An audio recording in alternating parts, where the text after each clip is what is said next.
the Group 3, and this is our hydraulic claw machine system. And for the diameter of our large syringe, we've got 0.015 meters. And for the area of our large syringe, we've got 0.001767 meters squared. Since large syringe lang po yung aming ginamit, kaya po diameter lang po ng large syringe at area lang po ng large syringe ang aming kinompute. So, paano nga ba siya nag-work?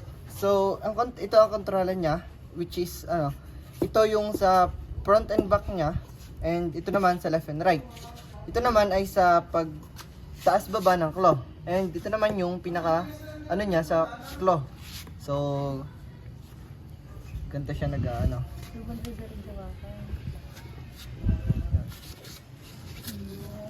Tapos,